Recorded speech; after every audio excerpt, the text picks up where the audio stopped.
Good evening. I'm Fiona Branson, President of the Harvard Law School Forum, and I'd like to welcome you all here tonight. Tonight we're pleased to have with us Mr. Arturo Cruz. Tonight, introducing Mr. Cruz, we have Professor Detlef Bott. He's currently in his 28th year of teaching here at the law school, specializing in corporations and international law. I'm pleased to present Professor Bott. Thank you. Good evening. Over the many years that I've been here, I have seen a distinguished parade of visitors here at the Forum, and I'm glad to add to that list tonight Senor Arturo Cruz of Nicaragua. You have the basics of his biography in the leaflet that is handed out. Let me just say that this is an interesting time in Nicaragua. There is, of course, that old Chinese saying that it's a curse to say, may you live in interesting times. But this is a time that is both interesting and hopeful and delicate in the sense that things could still go very wrong. You see unusual combinations of people in photographs, the Cardinal, Senor Ortega, and so forth together. And what we hope to get, I think, tonight is a closer, more sensitive, more informed sense of what is happening there, what the prospects are, and what the remaining obstacles are. You will note from his biography that while Mr. Cruz has done a variety of things, including being a banker, thus being close to my field of corporation law, he spent a great deal of time in being in opposition to the government, which in many places is a full-time, honorable, and necessary career. But I'm sure that he hopes that he, too, will come to a world in Nicaragua which is a world of peace.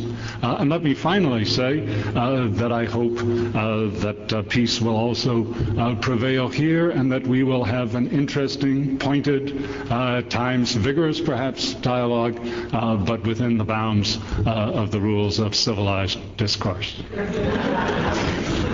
Thank you. Thank you, Mr. Cruz. Thank you, Professor. Thank you very much.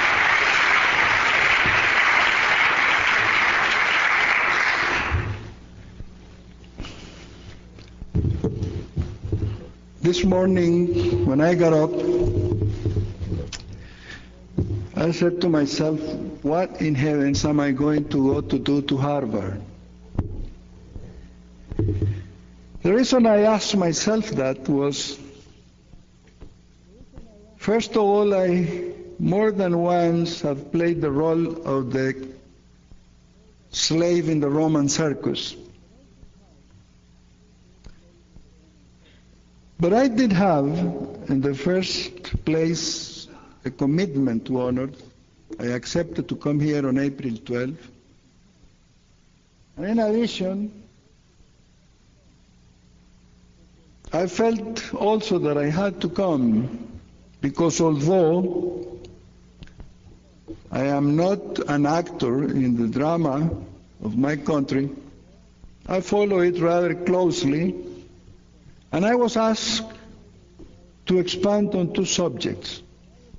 One of them, Professor, is that I was told by the organizers of this meeting that some students are interested in knowing the reasons why I quitted the directorate of the Unified Nicaraguan Opposition early this year. And although that's somewhat trivial, I will deal with it for some moments, and then I would like to enter into the subject that I think it's more worthy of this forum, and which is what prospects for peace are in my country now, and in Central America in general. With all due respect to the forum, I would like to make just a comment, and it's just a comment. On the airplane, I look at the brochure you have, and I couldn't help reading a paragraph that says, in 1984, Nicaraguan leader Daniel Ortega defended the Sandinista revolution. 6 months later, Contra Arturo Cruz voiced his opposition to it.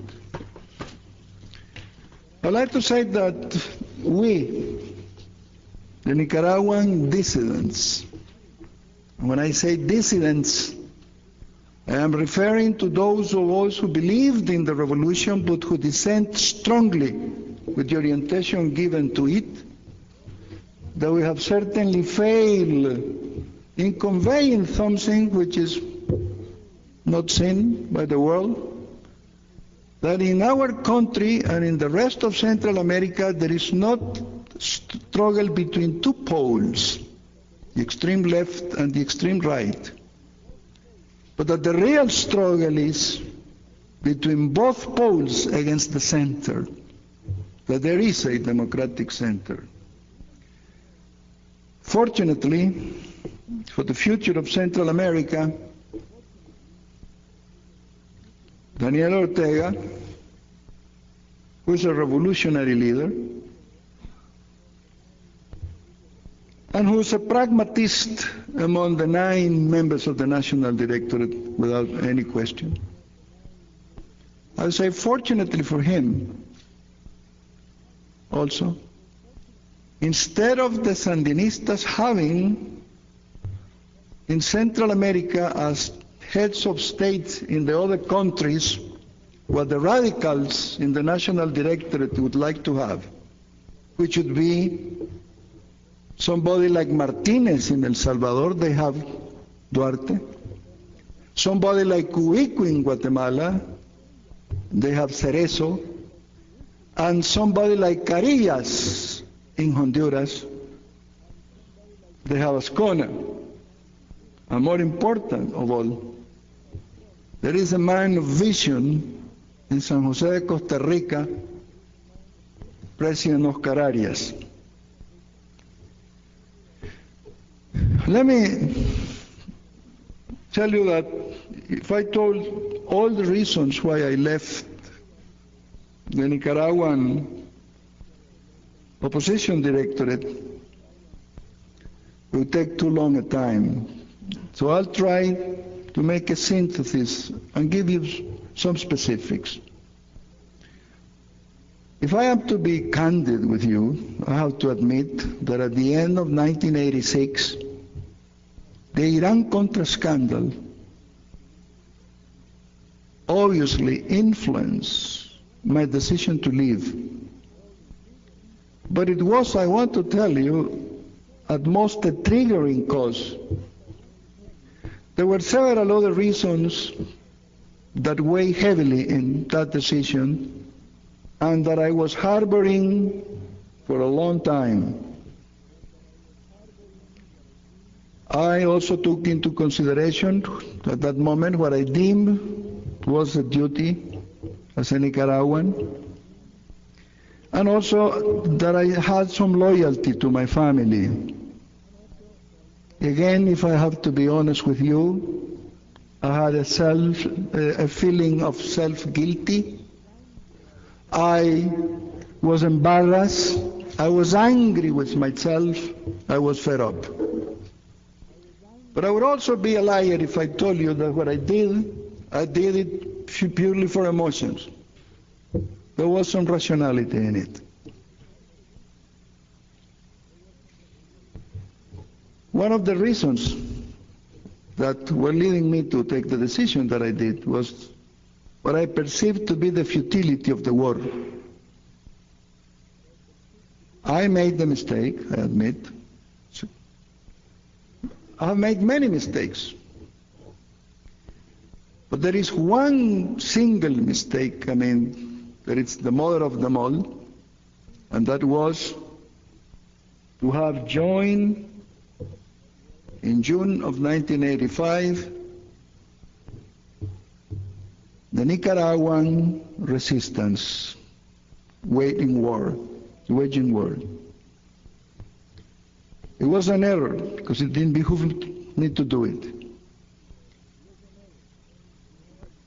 Yesterday I was talking to a very, very intelligent lady pundit of your press, and who reminded me about a good book by Miss Barbara Tuchman, which it tells you about errors that are made.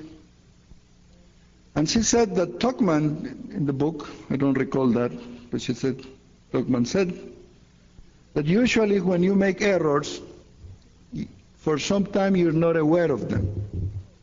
And that when you find out that you have made the errors, you refuse to accept those errors.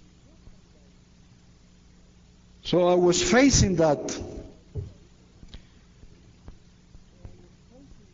And I decided that I had to accept my errors. So let me go then to the reasons briefly. Some of them. One of them was what I perceived, I said, the futility of the war. U.S. policy had been floundering. It had not been able to develop a consensus of domestic support in this country for its policy of backing the anti-Sandinista rebels. But to a large extent, of course, we, the Nicaraguan anti-Sandinista political leadership, were responsible for this situation. We had failed to give the movement a credible political dimension. As a result of that failure, the campesinos who were struggling in the mountains and jungles of Nicaragua were accepted as freedom fighters neither by most Americans nor by most Europeans, even worse, by most Latin Americans, and worst of all, by many Nicaraguans. We were failing. We were still the Contras. Moreover, I didn't see at the time any light at the end of the tunnel.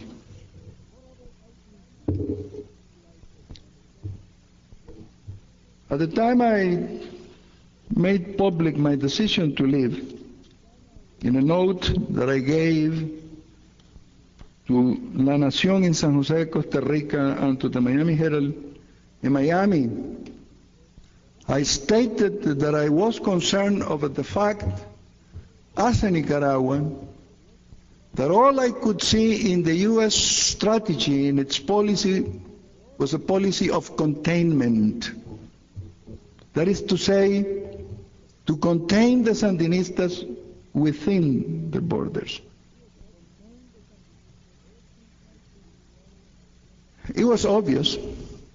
Ever since 1981, when I came as ambassador to Washington, I observed that there was already a consensus existing between the White House and Capitol Hill that the FMLN was to be denied a victory in El Salvador, and that remains to be so. As a matter of fact, in a conversation that I had with the president of that country, we talked about the situation. Shortly before I decided to leave,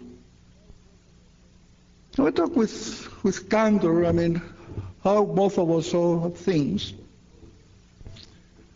And I could see how difficult his role was, because there were several agendas. The agendas of the left, the agendas of the right, the agendas of the of the guerrillas, his own agenda, the agenda of the United States. And he said, I have to keep on watching all of them in order to be able to do something myself. And so also through the conversation, it became clear to me that the Nicaraguan guerrillas that were bleeding my country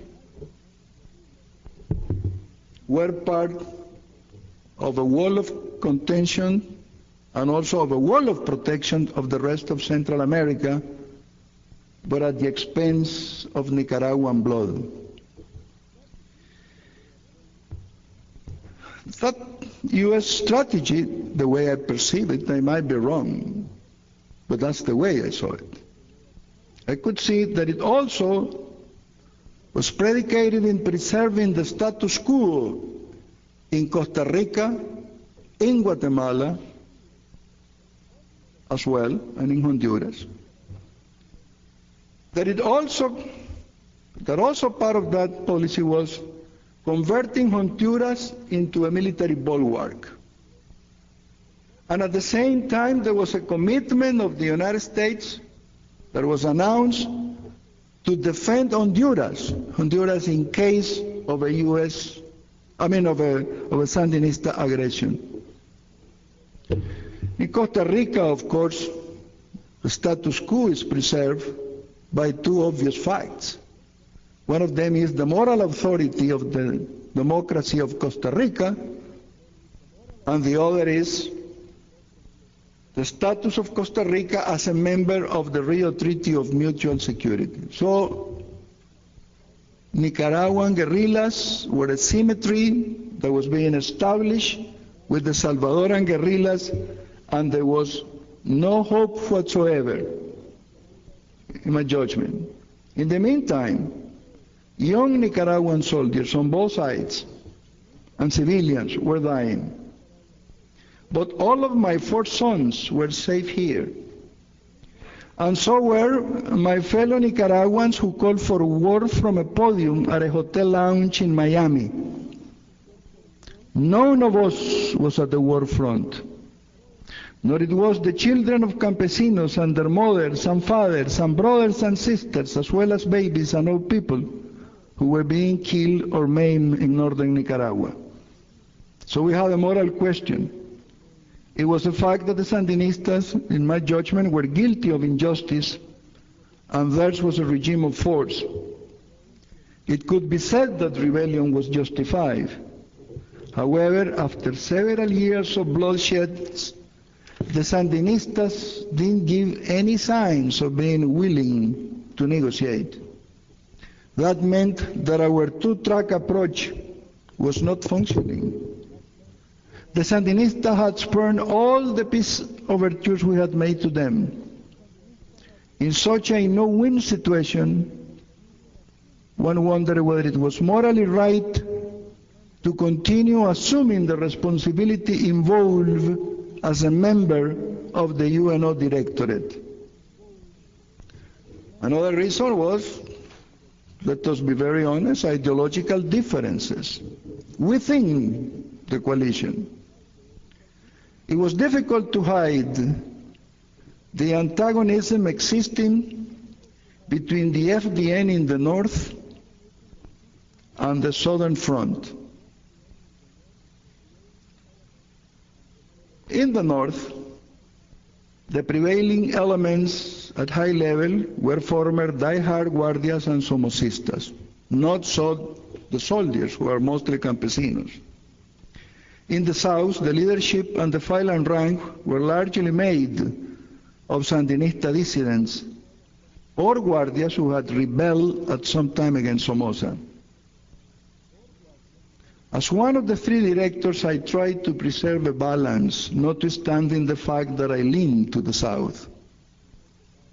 However, the Somocista clique that controls the FDN could not resist expressing their hatred toward those who believed in the revolution but dissented from the Sandinistas' totalitarian traits. In their views, that was not enough. Once you had served the revolution, you were always considered by them a piricuaco, a wandering dog, a Sandinista. Therefore, you were the Guardia's enemy forever. Ecumenism for them had no meaning. They wanted the acceptance of the other forces of their hegemonical role.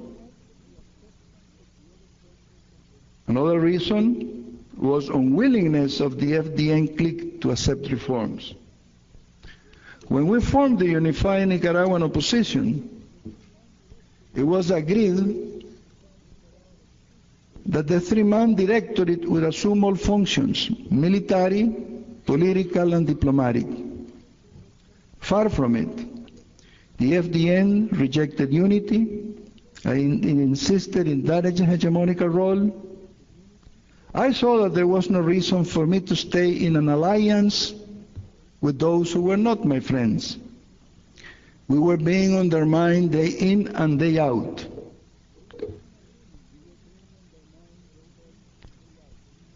We signed an agreement, I recall, in 1985, before we created the umbrella that was announced in San Salvador in June of that year.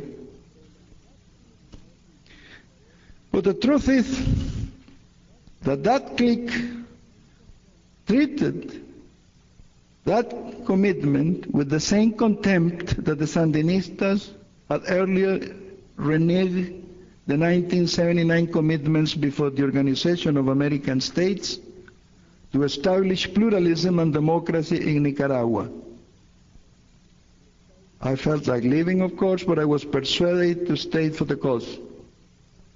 So we came to May of 1986, convinced that it was impossible to settle our differences, and that it was impossible to prevail upon the clique to improve our contrafaces in matters of human rights, clear commitment to democratic principles, pluralism.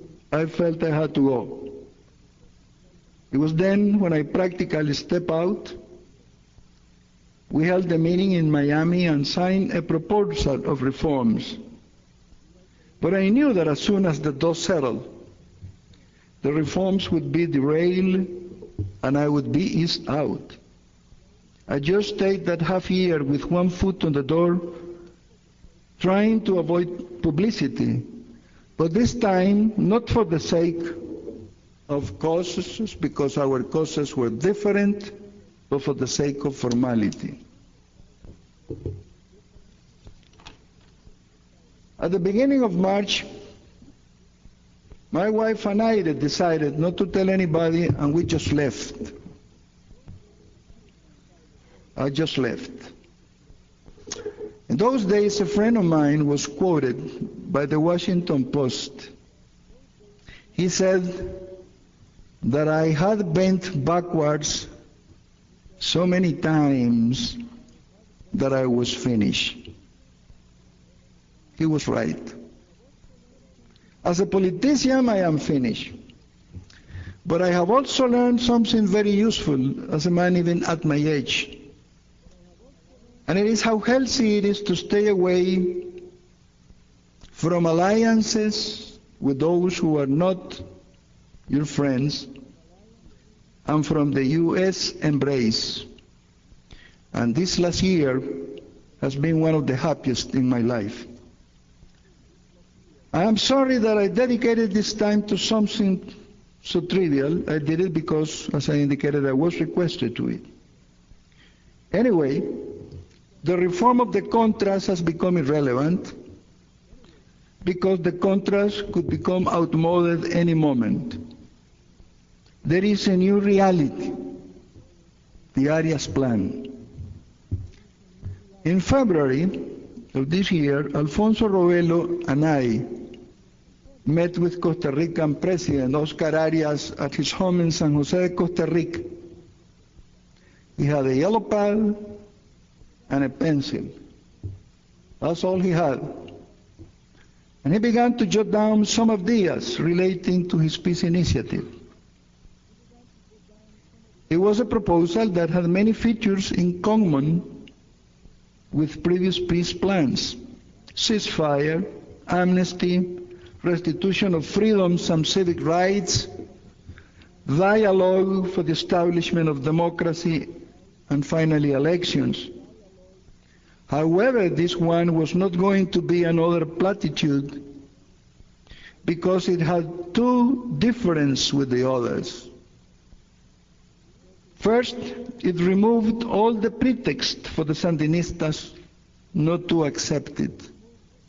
And second, because its author's moral authority forced all the other actors to accept it. Nobody could afford to ignore it. Neither the United States, nor the Sandinistas, nor the other Central Americans, nor the Contras. Nobody could ignore that proposal. It is so effective, as we all have seen, that in August it was signed in Guatemala as Esquipulas II by the 5 Central American presidents. Contadora has been dragging its feet since January of 1983.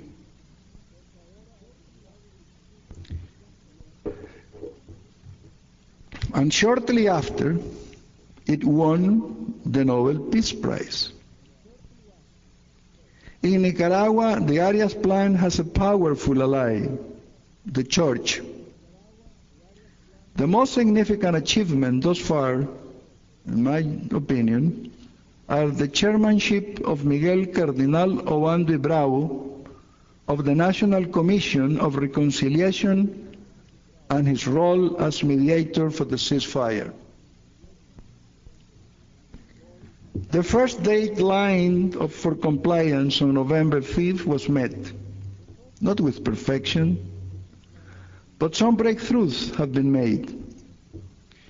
The opposition must be flexible and avoid claiming non-compliance prematurely, or worse, without foundation. It would be a disregard for peace to try to pin down strict compliance on December 5, when the Monitoring International Commission also gives its verdict. I sincerely hope, and I am sure it will be so, that on January 5th, when the 5 Central American presidents meet, they will not consider that date the end of this exercise. It has to go beyond the date. And it must be continued. And in the case of Nicaragua, I for one believe in what a friend of mine, Emilio Álvarez Montalbán, says, that the Arias proposal is not a trap for anybody but an opportunity. I believe that this time the opposition must not make the mistake that we made in 1984. In 1984, we made a terrible mistake with the pace of the elections. Freedom House has offered me to publish my version of that experience before the end of this year. I don't know whether we'll do it. I hope they do. But it's already printed. And let me tell you, quite frankly, that the Sandinistas did commit fraud. But not only we could not prove it, but what's worse, we were perceived by international opinion as we were sabotaging the electoral process. We should have gone to the elections. We should have registered the candidacies. And we should have faced whatever difficulties there were, but we didn't. So now, if the opposition is not careful in not giving the impression to international opinion that they are being inflexible, the Sandinistas may get away once more with what they want. They will come out with a cosmetic arrangement with impunity. The struggle in Nicaragua is more than against the Sandinistas. It should be for democracy. It must be waged entirely inside Nicaragua and exclusively in the political arena. The external opposition has no other role to play, in my opinion, now than to support the internal opposition. The Arias Plan is, by all accounts, the most effective mechanism for obtaining peace in Central America, in Nicaragua in particular, which is the one that I am so concerned about as a Nicaraguan. Those who have heard the plan, of course, say that the president of Costa Rica is being naive. that the communist Sandinistas will not comply with anything, and that they will only gain time for their consolidation. Those who say that ignore two facts. One, that we are dealing with a sophisticated statesman in Oscar Arias. And second, that he has a stick behind his back. And that is the moral authority that Costa Rica and the rest of Central America would have this time to denounce any action of the Sandinistas reneging of the commitment that they made in Guatemala. Therefore, those who sincerely want peace, not just the conquest of power or the preservation of power, must abide by the Arias Plan. Thank you.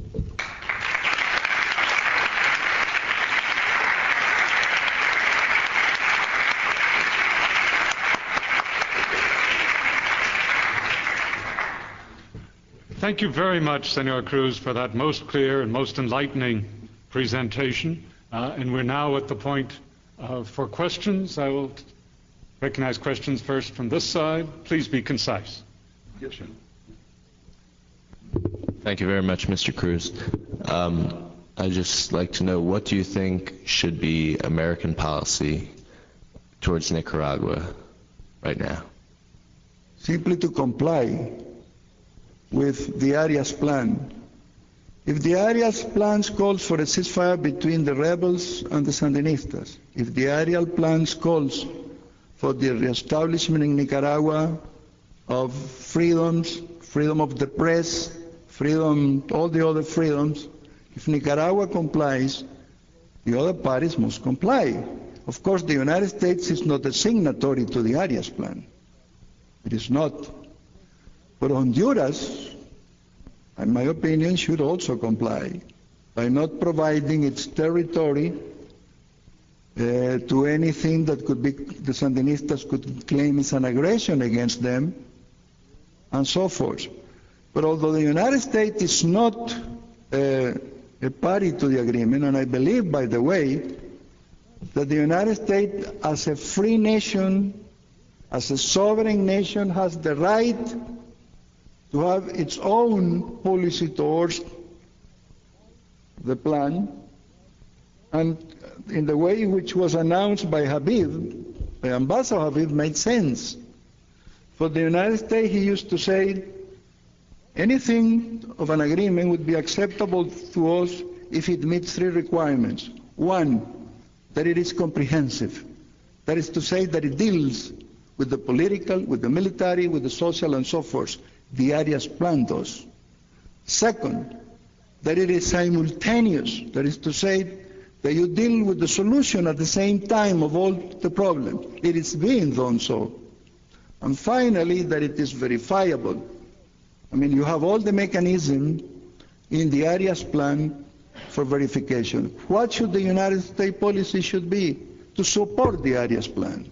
If approving aid of a military nature to the rebels at this time would put in jeopardy the implementation of the Arias Plan, in my opinion, it should not be done.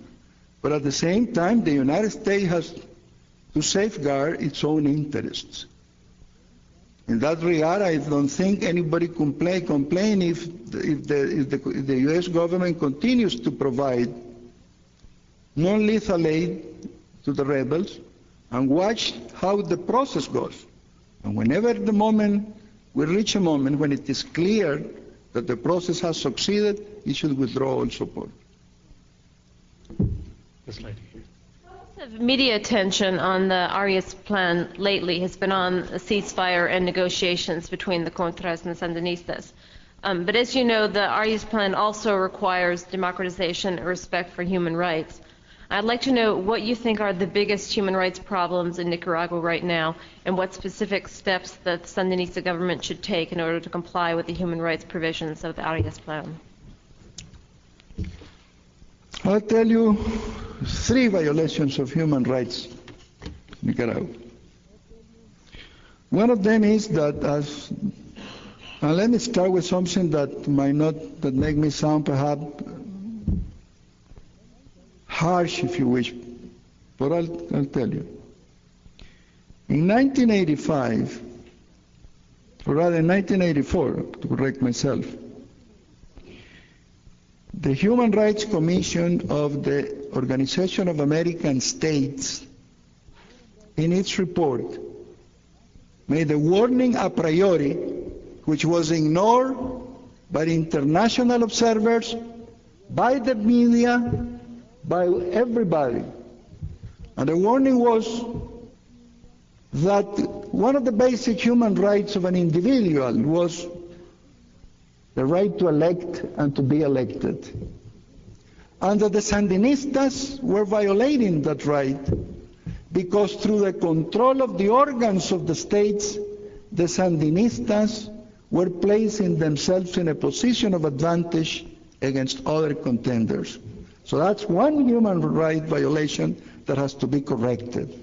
And in order to correct that human right violation, the Sandinistas have to agree that they have to allow for freedom of political organization, freedom of expression, and they, more important than anything else, they have to ask their turbas to stay home. Because it is not true that the turbas are spontaneous expressions of the people of solidarity with the revolution and of expressions of disapproval of whoever is the victim of the turban. They have to do that. Okay, that's one. Another violation of human rights that I believe that has taken place in Nicaragua is injustice. The number of prisoners, of former members of the National Guard, and believe me, they are not saints of my devotion. But the truth is that in Nicaragua today you have 4,000, 5,000, I don't know how many thousand former members of the National Guard who are prisoners. The Sandinistas claim that they should not be freed because they are murderers and torturers and repressors. There may be 100 of them who are that. But the rest of them are the orderlies of the generals and the privates. They are the likes of the chauffeur, the driver of an army chaplain, who because of doing that was condemned to 30 years in prison. It is ironic to see that you can see in Managua, not only in Miami, but in Managua, you can see here and there a former general of the Guardia Nacional walking by the streets. I'm glad they're doing it. I'm not suggesting that they should be put in prison. But except for a few colonels and a few majors and a few captains, most of those former guardias who are prisoners there are the privates, and I repeat, the orderlies of the generals. Of course, the Sandinistas argue that if they free them, then they will go to join the Contras. But the Sandinistas have to understand that the shield of protection of the revolution is not war. The shield of protection of the revolution is justice. And if they comply with the Arias plan, and if they give freedoms, and if they restitute justice in Nicaragua, there will be no more Contras. And they don't have to worry about them. And besides that, it's a risk they have to take. That's a terrible human right violation. And the other human right violation might sound to you perhaps far-fetched, but I want to tell it to you the way I look at it. As Paulo Antonio Cuadra said, that the first duty of a statesman is to protect his people.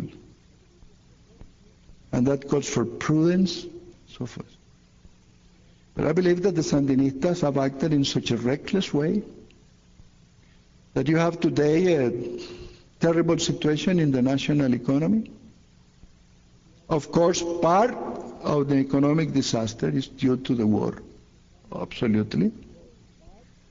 Part is also due to the fact that there is a disarray in the whole region, because if we have to be honest, we must admit that if the Nicaraguan Cordoba has gone from 10 Cordobas per dollar 10 years ago, roughly, to 20,000 Cordobas, also the Mexican peso has gone from a similar level to 2,300 pesos after the devaluation of yesterday.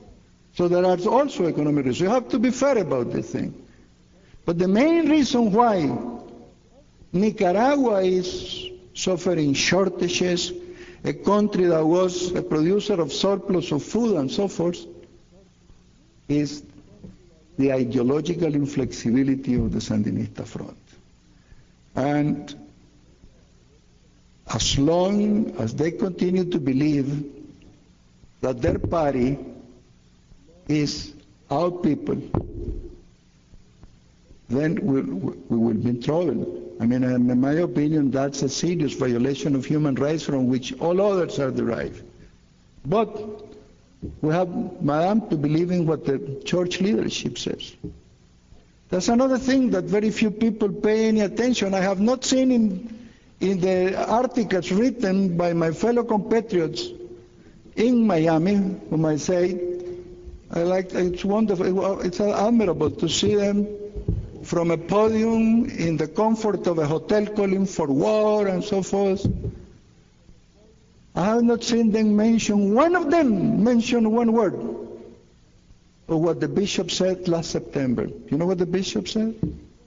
The bishop said in the pastoral of September that we have a duty to work for peace, and that it would be wrong because of previous disappointments to adopt an attitude of distrust. We have to make an effort to meet all of us halfway. And the bishop said that if that's the attitude, we all will be responsible for the terrible sufferings the Nicaraguan people are submitted today. Well, at the same time, of course, said that loving peace does not mean that you will accept the peace of force, but the peace of truth and the peace of right. Next question from the west side. Yes, sir. Military problem. Obviously, the Nicaraguan resistance fighters, the Contras, have some kind of area that they've taken over, or they have some kind of battle line. And I've heard conflicting reports. Some people say that they're just hiding out in the jungle. Some people say that they've actually taken over areas of Nicaraguan countryside. Just where is the army, and where are they going to put the army when the peace happens? Are they just going to divide it up the middle? Or are they going to say, you go and camp in that field over there? Or, what are they going to do with the soldiers and the military apparatus in order to have the peace come about? Well, that is a question that I think you should address to Adolfo Calero or one of the leaders of the Contra leadership. I've been away 1 year already, a fact that very people seem to be aware of. But as a citizen, as an observer, I can tell you, yes, there has been a very noticeable improvement in the fighting capacity of the Contra forces, of the rebel forces, for the simple reason that, as we were talking at dinner, a few of us a moment ago, is the red eye. Because it was always very strange that while the Soviets provided the Sandinistas with such an awesome weapon like the Hind 24, the rebels had to go into the black market and buy Soviet-made SAM-7s. The logical thing for the United States should have been to provide the rebels with a Stinger. They didn't, but at least they gave them the red eye, and that's why you see that every other day you read a report that Sandinista helicopters and Sandinista airplanes are being dropped. I only have one point of view with respect to what you say, and it is that a ceasefire has to be negotiated. They are going to negotiate it. That it should not mean surrender of any side. A ceasefire simply means you and I put our guns aside while we discuss peace. And that I don't know whether the 3 havens that the Sandinistas offer are enough. I imagine that the experts will look into it. It may be necessary to have 10 or 15, some in the north, some in the south, some in the east. Something of that has to be done. But I have also the belief that while the rebel forces should be represented somehow by the internal opposition, I think that there is a distinction between discussing a ceasefire and negotiating peace. It's logical that the ceasefire be negotiated between those who are in arms. But peace, perhaps, which is based on democracy, should be negotiated by the forces inside Nicaragua. But what provisions will be taken to safeguard the security of the troops and so forth? Only the leaders could answer that to you. The east side this time. Yes, sir. Yes, sir. I really appreciate the frankness that you've showed us in your comments tonight and the humility you've shown admitting mistakes that you've made in the past. I think it's a very honorable trait. And one thing I'm curious about is that you've dealt extensively with the CIA in the past. You've accepted money from them and you've seen how they operate in carrying out American foreign policy. And I wonder if this is another area that you may now feel that you made a mistake in dealing with the CIA, and maybe there's a larger message that can be gleaned from your experience. Maybe you could tell us whether or not the CIA is a legitimate way for the Americans to carry on foreign policy, making pawns out of yourself and other people around the world. Yeah, that's a fair question, but I would like to tell you this at this time. First, in connection with what you mentioned, funds given to me, which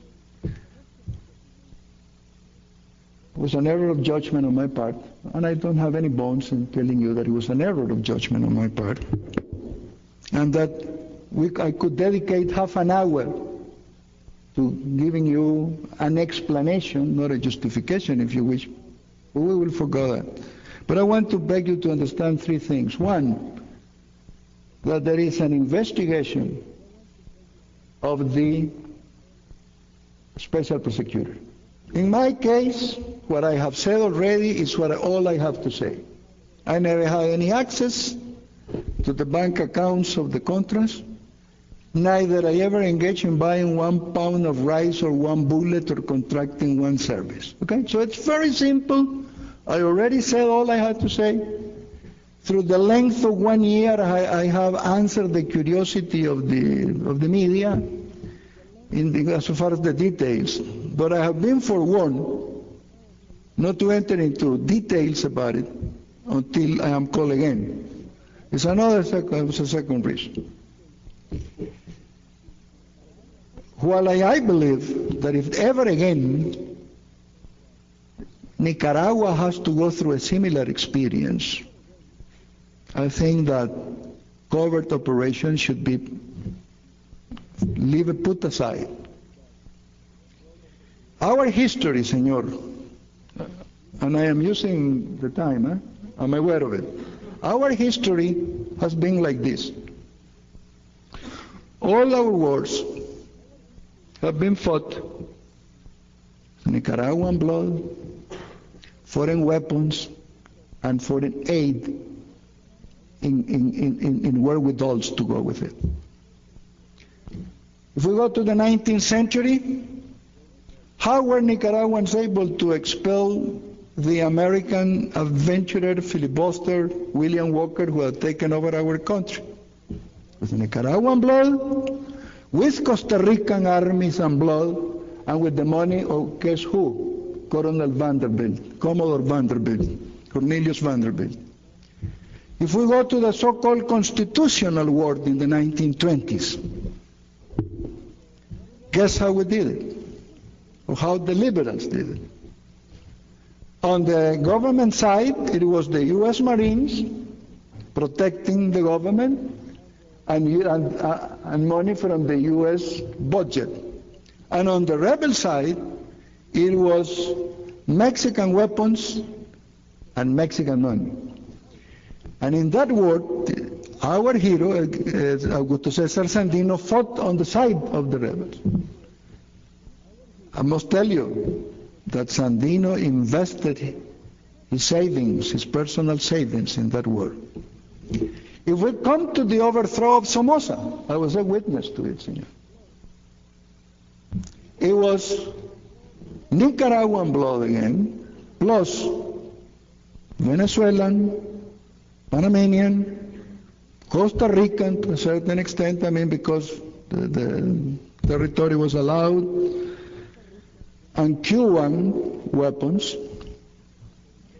It was mostly Venezuelan money, which at the time, I must tell you, I recall that it was used for all the purposes, including the living expenses of Sergio Ramirez, of Miguel Escoto, of Joaquín Cuadra Chamorro, and all the leaders who lived there, and I didn't see anything strange about it. And by the way, in those days, I paid my trips to Costa Rica. One day, I'm going to publish a full account, because if 1 year after having left the country, they asked me about that, which is a mistake. I accept that it was a mistake. It was an error of judgment, mostly, more than anything else. I'm going to present an account, complete account, because 1 year after they continue to asking me about it, then let us be fair. I received an average of $6,000 to incur in several expenses, but including mine, which I did not want to hide under any euphemism. I didn't want to say this is for the organization or this is for that. If we have to divide that through all the years that I was involved in it, and that I've been involved in continuing, I assure you that it will be much, much less than what has been said. But something worries me about all this. And it is to believe that Americans cannot be able to distinguish between buying somebody and helping an ally. And I assure you, senor, that I am not for sale. I have never been sold myself, and that some would never buy me because it's ridiculous, and that I've shown my independence, and for that reason, perhaps, is that I have against me now everybody, because I will not submit to that. But like I said, I for those reasons I cannot talk about it. But I can anticipate to you something, that if there ever is another situation like that, I do hope that the CIA does what it should be doing, which is intelligence, and that you do openly provide your support to whoever allied you have it, and that you do it through the Army, through the Navy, through the regular channels, and that you do it in the open. How are you holding out? I'm fine. All of them? Yes, sir.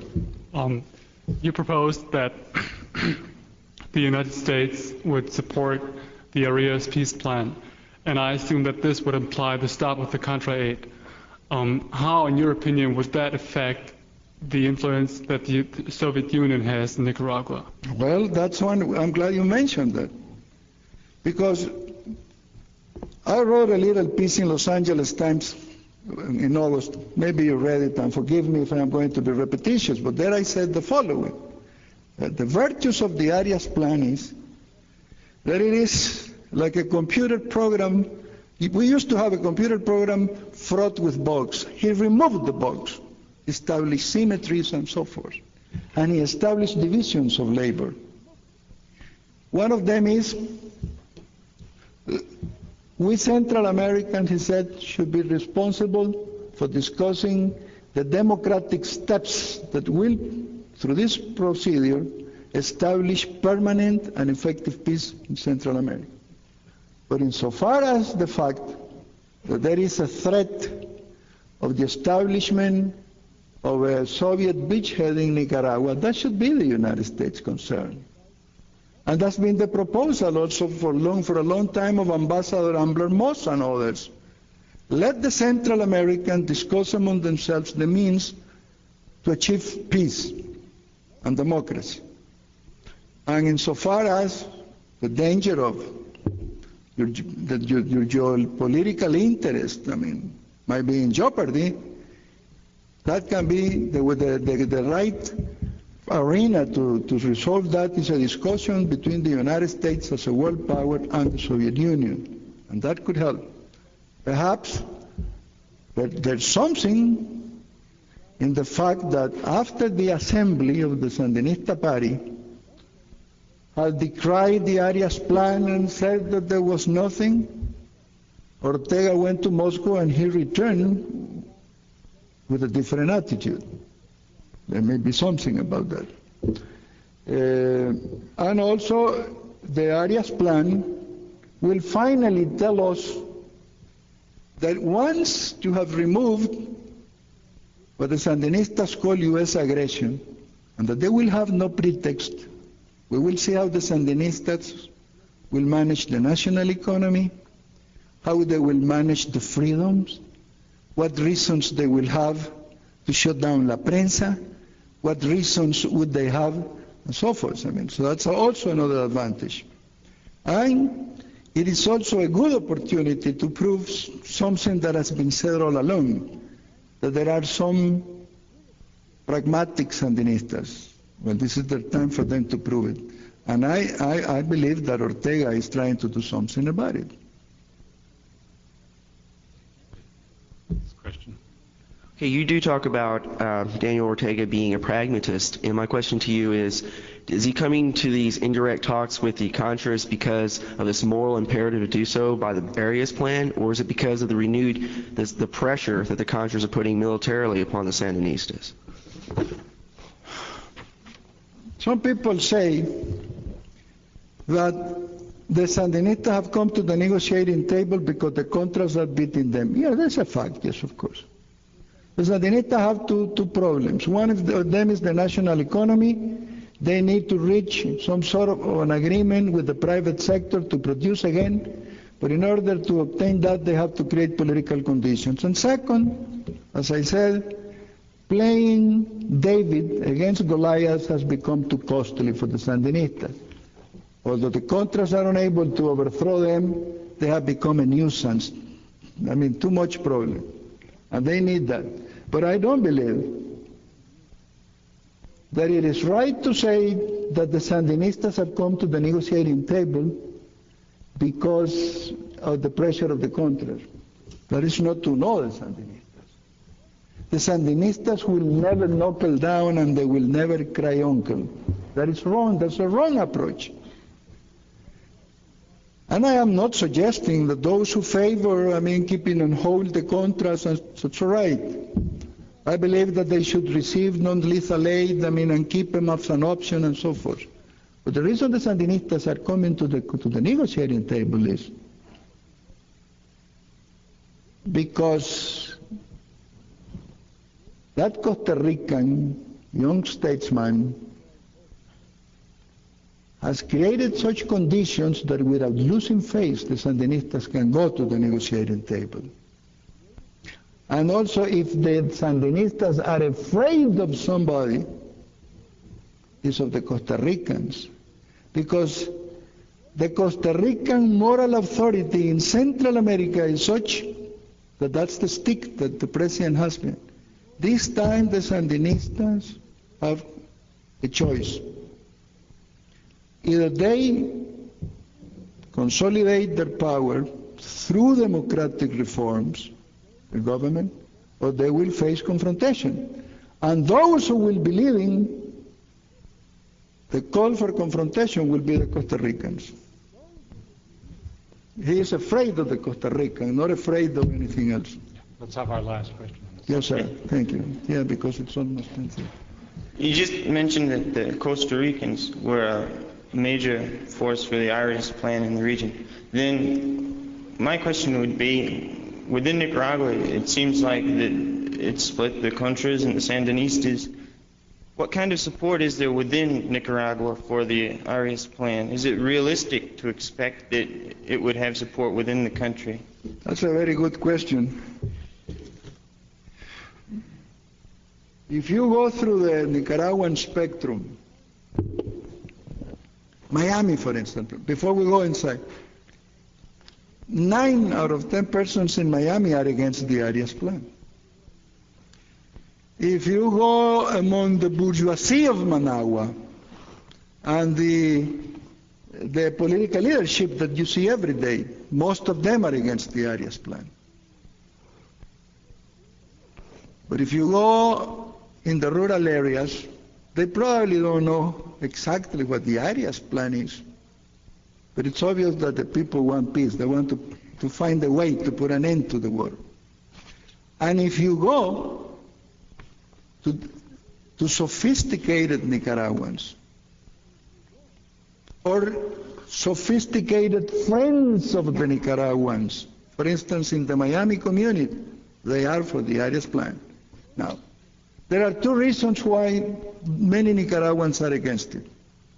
One is that they believe that only through force you can put an end to the Sandinista repression.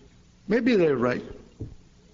But they fail to see that in order to reach a situation where you will be able to apply force, you first have to earn the political legitimacy which we do not have now.